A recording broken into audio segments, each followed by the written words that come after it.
Caros amigos, bem-vindos a mais um episódio de Hoje no Mundo Militar, um canal exclusivamente dedicado à discussão de temas militares atuais.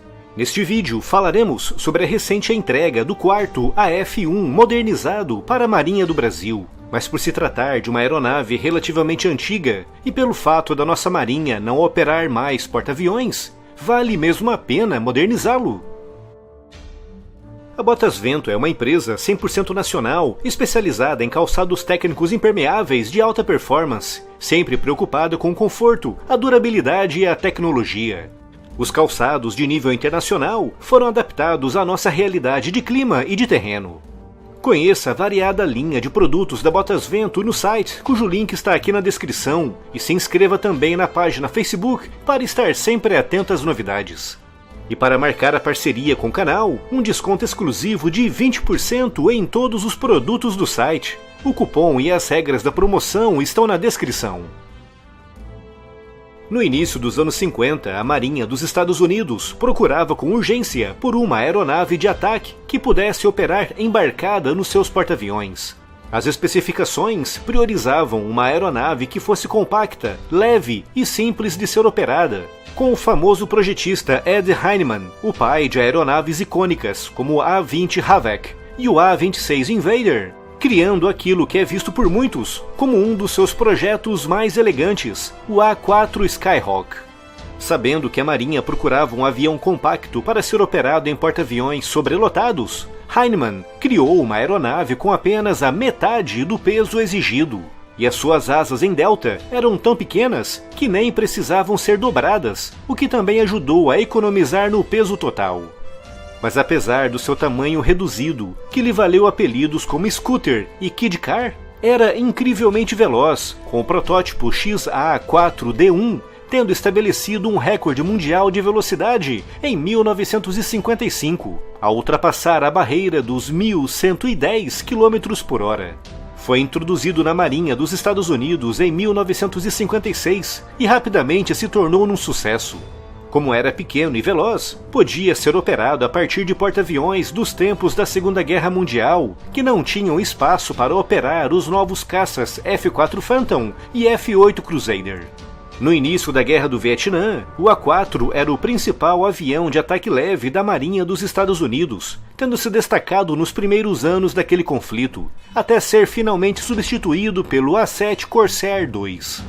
Foi também operado em guerras por outros países, como por exemplo pela Argentina durante a Guerra das Malvinas de 1982. Mas devido a embargos impostos pelos Estados Unidos nos anos 70, por conta de desentendimentos políticos, os A-4 argentinos tinham muitos problemas mecânicos, com o mais notório sendo seu assento ejetor, que simplesmente não funcionava.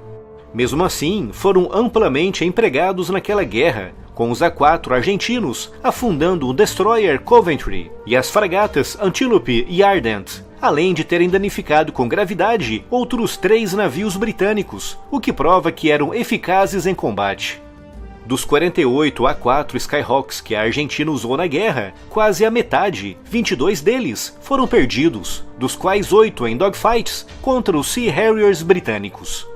Israel também foi um grande operador do A-4, com mais de 250 aeronaves que começaram a chegar ao país em 1966, tendo sido empregados na Guerra do Yom Kippur de 1973 e em muitas outras escaramuças aéreas na região.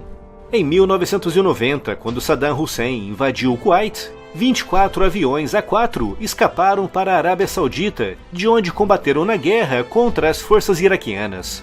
Desses 24, apenas um foi abatido por um míssil terra-ar iraquiano. Essas aeronaves pertenciam à última versão, conhecida como A-4KU, construídos especificamente para o Kuwait no final dos anos 80. E foram esses 23 A-4 que sobreviveram à guerra que o Brasil comprou do Kuwait no final dos anos 90 para serem operados a partir do porta-aviões São Paulo. No Brasil, os 20 aviões do modelo monoposto foram batizados de AF-1 e os 3 do modelo biposto, mais empregados em missões de treinamento, receberam a designação AF-1A. Quando chegaram ao Brasil, esses aviões tinham pouco mais de 10 anos de fabricação e eram vistos como modernos e bem equipados.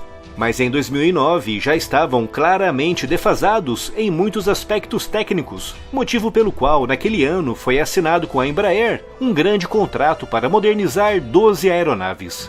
E recentemente, no final de agosto, a Marinha do Brasil recebeu a 4ª aeronave modernizada, com a designação AF-1B.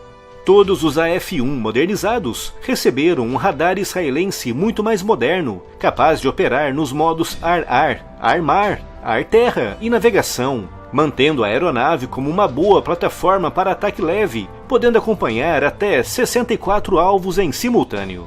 A estrutura das aeronaves foi completamente revista, reparada e reforçada nos pontos necessários, algo importante num avião que por tantos anos operou no oceano. No entanto, após a desativação do São Paulo, esses aviões passaram a operar a partir de bases em terra, com a Marinha do Brasil não tendo qualquer perspectiva de voltar a operar porta-aviões tão cedo no futuro. Por isso, vale mesmo a pena manter e modernizar esses aviões? Na minha opinião, sim, vale a pena. Nem que seja para manter os pilotos da Marinha devidamente treinados na operação de aviões de ataque. O Brasil, com as dimensões que tem, inevitavelmente voltará a operar porta-aviões no futuro, e por isso é importante que os seus pilotos estejam bem treinados.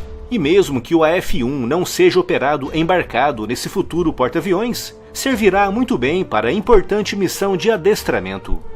E agora, com a chegada do PHM Atlântico, equipado com um supermoderno radar Artisan 3D, os aviões AF-1 baseados em terra poderão ser guiados e orientados em missões sobre o mar com extrema precisão, servindo muito bem como um meio adicional em missões de fiscalização, observação e de guerra naval. Com essa modernização, os AF-1 ganharão uma importante sobrevida operacional, o que é importante para o futuro da Marinha quando voltarmos a operar porta-aviões. Se gostou do vídeo, não se esqueça de deixar aqui a sua curtida e de o compartilhar, pois isso ajudará muito no crescimento do canal.